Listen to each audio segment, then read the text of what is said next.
Olá pessoal, muitíssimo boa tarde, boa noite, bom dia, não sei que horas que vocês vão nos assistir, mas esse é mais um programa Questão de Direito, programa do curso de Direito da nossa querida e mais do que nunca Azul Univale. Hoje nós estamos aqui muito felizes recebendo o desembargador Renato Dresch, se eu estiver falando o nome do senhor de maneira equivocada, o senhor me corrija, por favor, que vem falar-nos sobre judicialização da saúde, desafios e perspectivas. Já tivemos uma conversa sobre esse tema aqui com a professora do mestrado que trata dessa questão e hoje vamos ver e ouvir um pouco do que o Poder Judiciário está nos dizendo sobre esse tema. Doutor Renato, muitíssimo obrigado pela sua presença, pela disponibilidade do tempo, da gentileza. E aqui nós começamos com a pergunta mais fácil no início. Quem que é o Renato por ele mesmo, além de nosso desembargador aqui do Tribunal de Justiça de Minas? Bom, por mim mesmo eu diria o seguinte, que eu sou um sonhador, que eu possa colocar uma vírgula para que nossa geração possa construir uma sociedade mais livre, mais justa e solidária. Não modificá-la, colocar uma vírgula já é suficiente para a nossa geração. Pronto. Aqui é assim, o convidado vem, fala dele e já dá o recado, tudo ao mesmo tempo. Isso é uma habilidade de poucos, falar muito com poucas palavras é coisa de gente que já está em outro patamar. Imagina o tamanho dessa vírgula. Doutor Renato, o senhor atuando aí enquanto desembargador e tem esse tema, né, caro às suas reflexões, falando para os nossos alunos, futuras alunas, para o público em geral, o que seria a judicialização da saúde?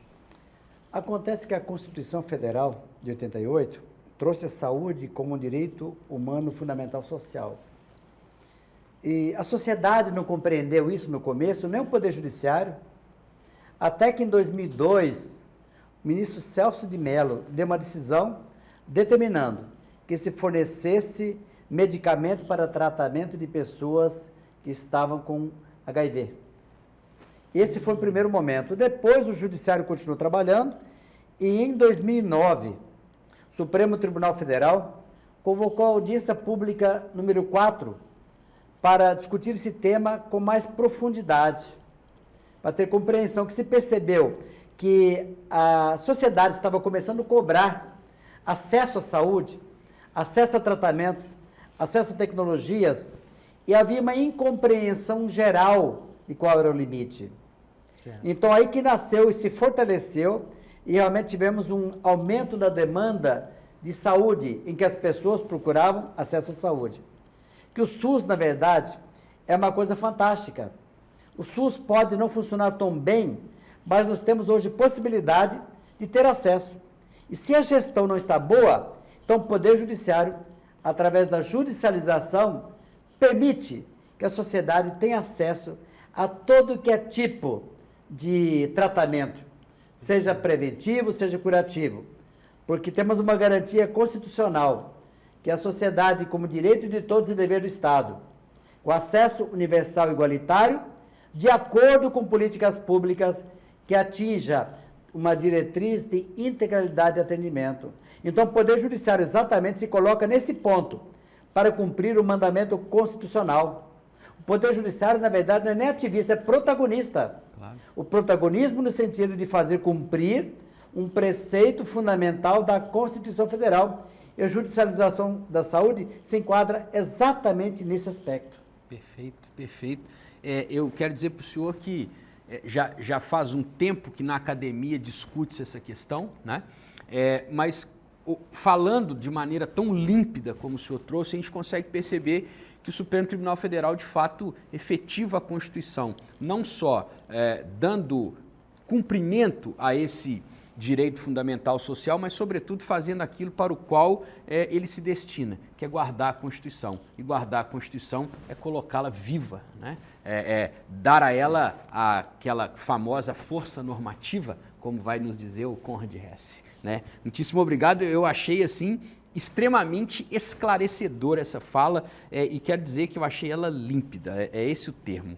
E continuando com isso, né? Então, o senhor traz um pouco desse histórico, né, e de como o Poder Judiciário atua em sede desta temática, mas aí vem algumas questões, quer dizer, quais seriam hoje, no sentir, no olhar do senhor, os principais desafios dessa efetivação de um mandamento constitucional de maneira nova, que podemos dizer que não tem muito tempo que nós estamos colocando a Constituição em marcha nessa perspectiva. Quais são os principais desafios hoje? O grande desafio hoje é que as ações do Poder Judiciário, que isso aconteça através de ações coletivas, em que a atuação do Poder Judiciário faça a incorporação de tecnologias que ainda não foram incorporadas pelo Poder Público. Então, o Poder Judiciário tem que fazer valer. Quando o Supremo decide uma matéria, que isso modifique a política pública. Haja uma inclusão na política pública para que aquele atendimento realmente ocorra. De outro lado, é necessário que haja um extremo cuidado, que isso ocorra dentro da chamada medicina baseada em evidência. Que quando a Constituição Federal fala que a saúde deve ter acesso universal e igualitário de acordo com políticas públicas, mas que essa política pública atinja a diretriz de integralidade. Mas essa integralidade deve ser uma integralidade médica e técnica médica, que seja dentro da medicina baseada em evidência. Porque nós muito bem sabemos também que algumas pessoas procuram milagres. Muitas pessoas não compreendem a finitude da vida. Precisamos compreender que nós nascemos, nós crescemos, tornamos adultos, envelhecemos e morremos. Essa compreensão é difícil. Pessoas muitas vezes procuram milagres para uma pessoa com mais de 90 anos, que ela já está na finitude da vida. Então, essa compreensão, o Poder Judiciário tem que tomar muito cuidado, que ele permita o acesso, que essa incorporação de tecnologias ocorra com uma racionalidade técnica dentro das chamadas diretrizes técnica, medicina baseada em evidência, dentro dos protocolos clínicos e diretrizes terapêuticas. E nesse sentido deve acontecer. E muitas vezes não acontece. Os próprios médicos, às vezes, também acabam sendo comprometidos com o próprio paciente, que busca uma cura que não existe mais.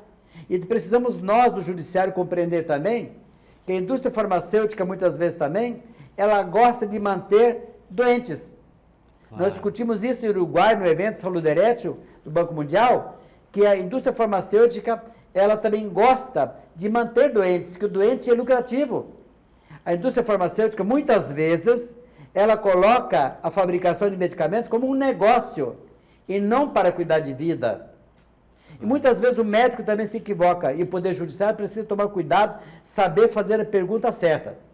Quando o médico faz uma prescrição, se não tiver o medicamento, não usar o medicamento, não fizer o tratamento, não fizer o procedimento, o paciente morre. É verdade, sim. Isso geralmente é verdade, e o médico sabe que é verdade. O problema é que essa, muitas vezes, não é a verdade verdadeira. A verdade verdadeira é que aquele procedimento, aquele medicamento, também não vai curar, então o paciente vai morrer de qualquer jeito. Essa é a verdade verdadeira. Porque, às vezes, o medicamento, o procedimento, é a busca de um milagre. Isso é totalmente justo para a família. Mas eu, como magistrado, não. Eu sou Estado. Eu invoco, muitas vezes, que o magistrado não pode confundir com a função social da lei com função emocional da lei. Claro. Eu não digo que o magistrado deva ser insensível, mas eu não posso julgar com emoção, tendo uma visão de função social da lei e não emocional. E outra coisa também que me preocupa, muitas vezes é o populismo judicial, que não pode existir também. No Poder Judiciário, nós precisamos nos distanciar do populismo. Se eu quiser ser populista, eu tenho que mudar de profissão. Isso, concordo. Doutor Renato, é interessante que eu quero fazer 2 comentários aqui que eu acho importantes. Primeiro, dizer desse recado muito importante que o senhor traz aqui, dessa separação da dimensão política da dimensão jurídica, né? O professor Antônio Casteira Neves deixava isso muito claro para falar da autonomia do direito. Quer dizer, quase sempre quando o direito se conjunta com a política, quem perde é o direito.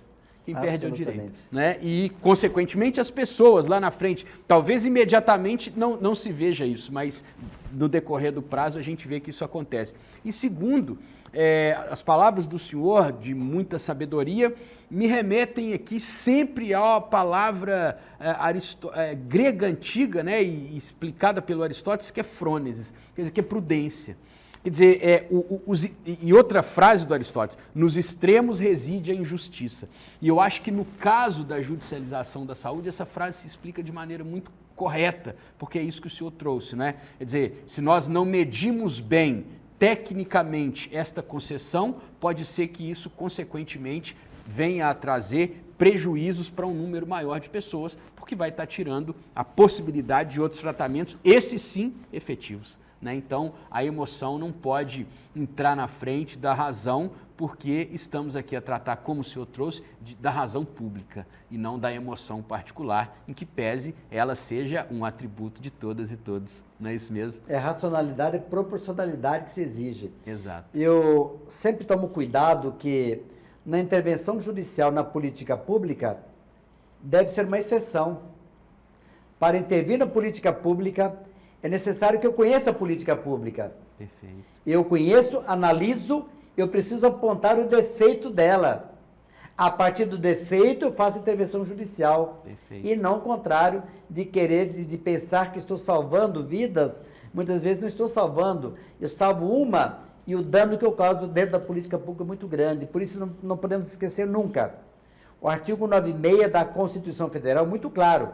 Esse acesso universal e igualitário, repito, de acordo com políticas sociais e econômicas, e não ao meu bel prazer, que eu acho que deve acontecer. Pronto. Muitíssimo obrigado.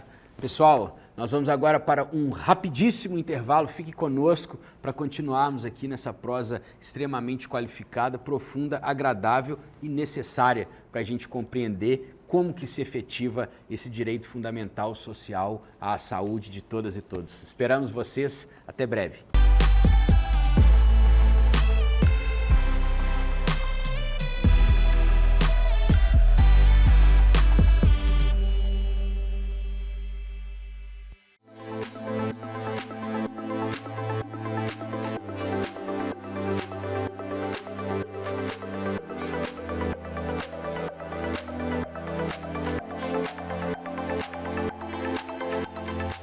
O mundo que nós vivemos hoje, ele pede um profissional capacitado a lidar com problemas complexos, com problemas múltiplos.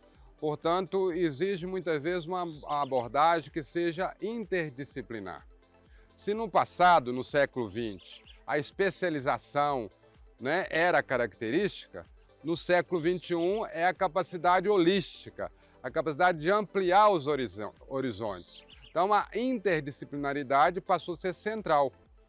E aí, né, nessa região em que a Univale está inserida, a Univale precisa formar profissionais que sejam capazes de dar resposta aos grandes dilemas e contribuam para o desenvolvimento da região. Então, daí ela propôs um mestrado que seja interdisciplinar, aberto a profissionais de todas as áreas. Trabalhando a gestão integrada do território, né? Então, a questão interdisciplinar, ela vem muito à tona.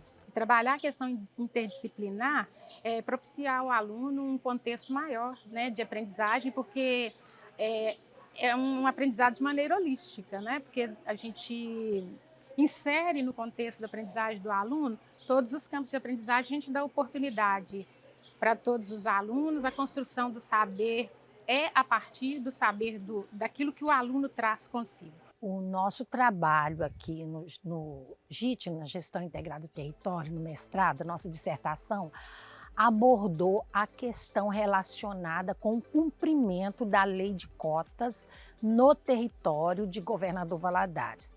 Sob a perspectiva da teoria das representações sociais, nós trabalhamos em torno do que viria a ser esse cumprimento da lei de cotas, sob o olhar do gestor, do empresário, sob o olhar da pessoa com deficiências, que à época nós chamávamos de PNE, portador de necessidades especiais, não se usa mais a nomenclatura, então das PCDs, e sob a perspectiva do Poder Judiciário. Falar sobre aprendizagem, quando a gente é pedagogo, é uma situação assim, muito interessante, porque envolve o saber como o aluno aprende, de que maneira, e principalmente a gente enxergar que nas situações vulneráveis, né, porque nossos alunos, os alunos com os quais eu trabalho, são alunos, né, de territórios de vulnerabilidade. Então, assim, como isso acontece naquele contexto, né? E de que maneira, enquanto pedagoga, a gente pode contribuir para a aprendizagem desses alunos? A gestão integrada do território, o mestrado, representa para mim uma abertura, um leque de possibilidades muito grande com a minha formação pessoal, com a minha possibilidade do exercício do magistério, as interfaces que eu pude fazer com outros conhecimentos de outros territórios e a minha chegada até o doutorado com uma visão mais ampla, mais flexível do conhecimento. Em geral, a gestão integrada do território é um curso que é um momento na minha vida que como fosse um divisor de águas. Faz com que eu possa conectar todo este conhecimento que nos é ofertado de maneira bem sólida e bem objetiva e bem racional para a minha construção pessoal, profissional e a minha chegada até o doutorado.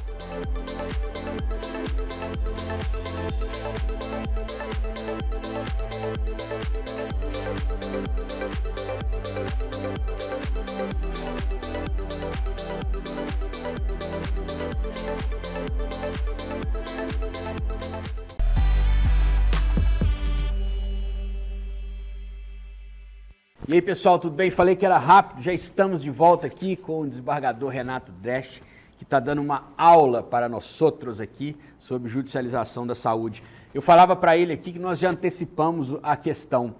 A próxima pergunta que eu faria era assim: como o senhor percebe a temática de judicialização da saúde ante os impactos sociais que ela pode proporcionar?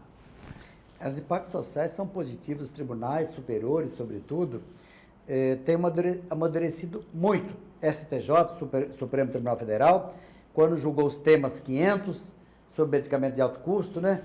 Quando julgou o tema 793, tratando da responsabilidade solidária, do tema 6 também, de compra de medicamento não incorporado, e agora está o tema 1, 2, 3, 4, falando da competência jurisdicional. E tem havido um amadurecimento muito bom nos tribunais de ter um cuidado técnico sobre isso. Inclusive, que os tribunais estão falando hoje que o acesso à saúde, a pessoa deve provar que ela tem hipossuficiência financeira. Interessante isso. Claro. Se eu falo que a saúde é um direito humano fundamental social, não é relevante a condição financeira.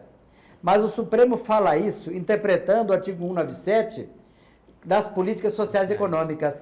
Fora da política social e econômica, você tem que provar a sua incapacidade financeira, realmente para preservar a gestão pública da saúde.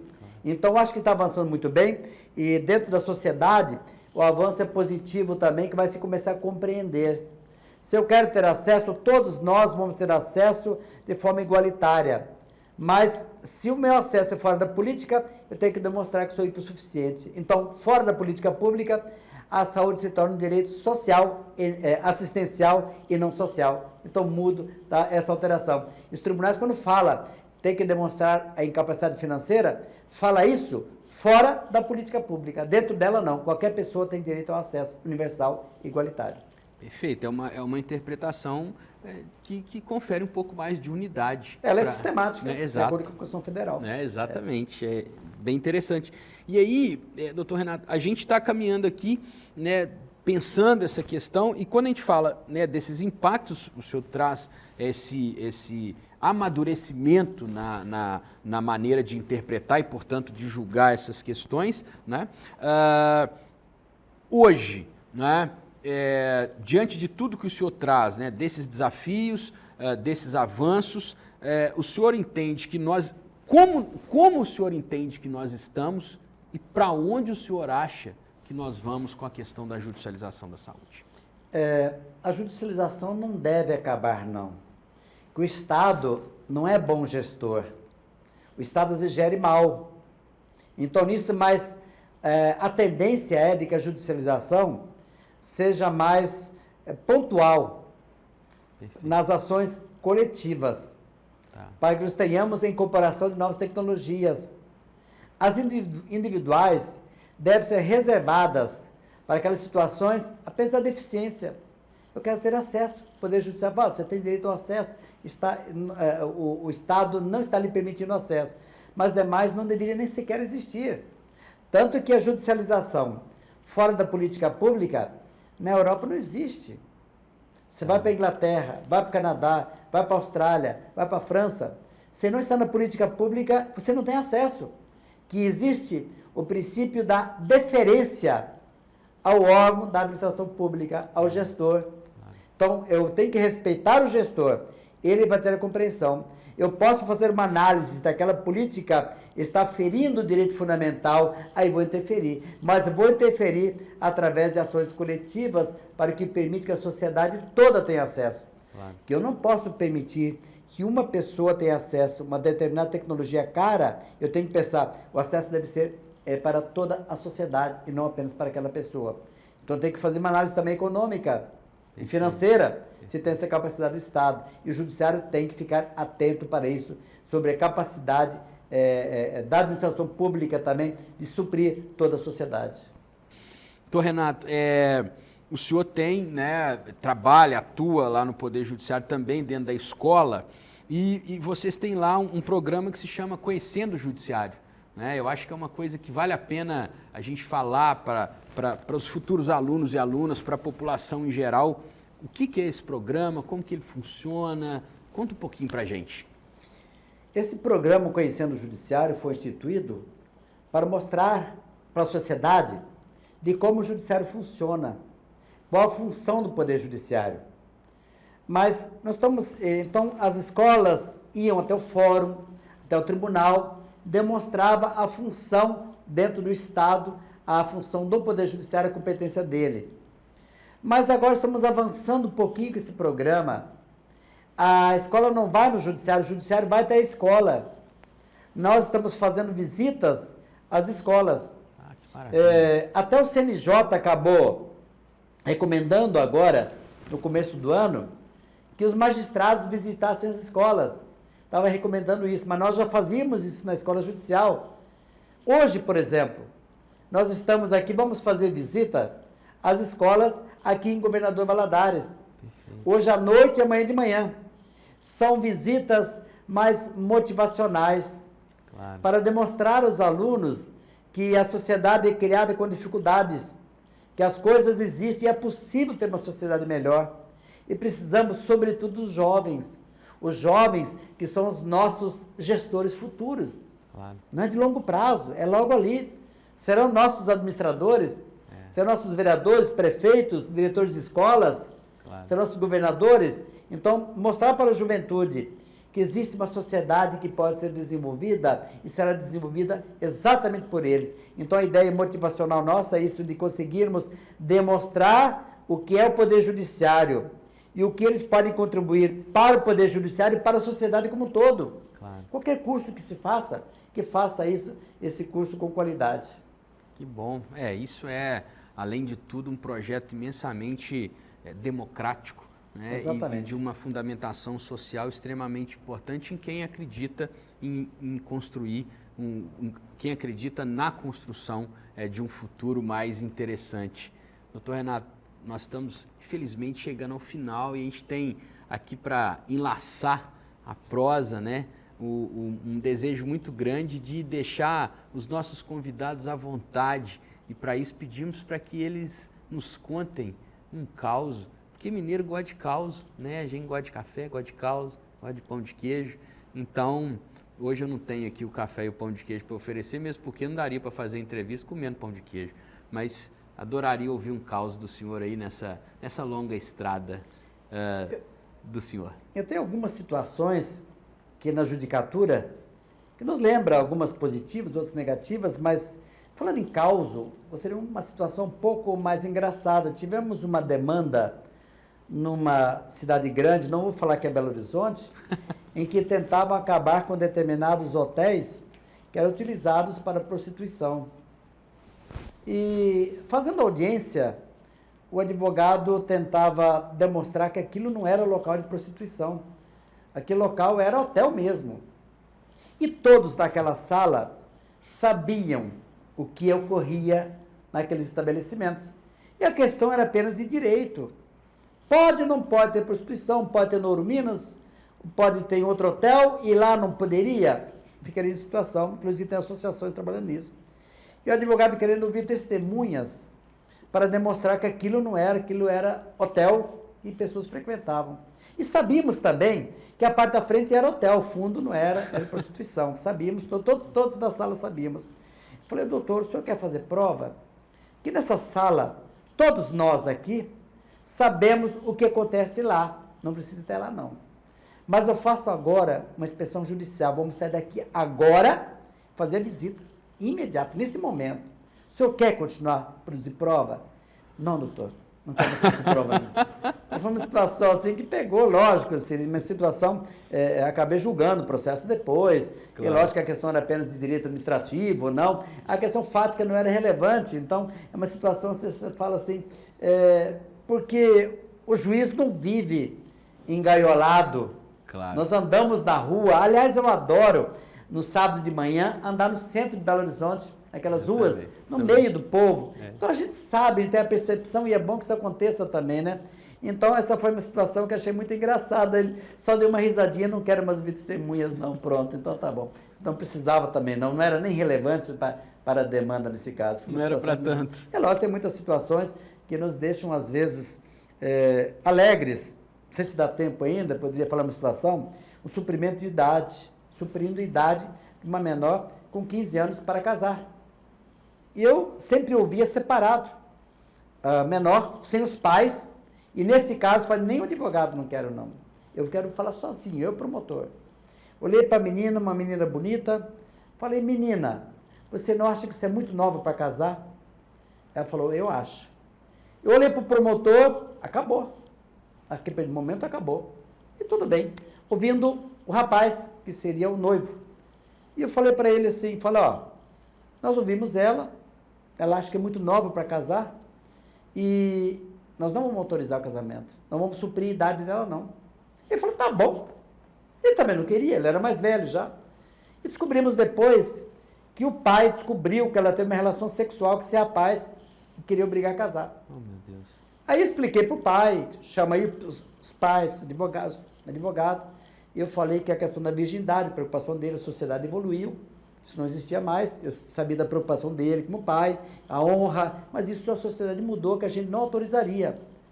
O pai estava com lágrima nos olhos de ódio de mim, que eu não ia autorizar. Mas na hora, o mais que chamou a atenção, que eu nunca esqueço, quando acabou a audiência, saindo pela porta lá na frente, a menina que fez uma volta, olhou para trás, olhou para mim, para o promotor, um olhar de gratidão. O promotor me lembrou, se viu o olhar dela? Eu vi. Foi salva hoje. Ela iria casar, não querendo casar, nem os dois queriam casar. Então, no momento, isso me marcou na judicatura e ter feito uma coisa boa naquele momento. Nós dois, eu e o promotor, a gente ficou assim tão aliviados que nós não autorizamos, nós suprimos a idade dessa menina. Então, isso me marcou, me marca sempre. Um momento importante. Ela não falou um ela falou com os olhos para nós dois. Então, é um momento que me recordo sempre desse momento. Ó, doutor Renato, sim, muito obrigado, sim, estou até emocionado aqui, que isso é lindo, né? Isso eu sou mediador judicial, então a gente tenta mudar a nossa perspectiva de conhecimento do logos, da fala, para a escuta. E isso é de uma sensibilidade enorme.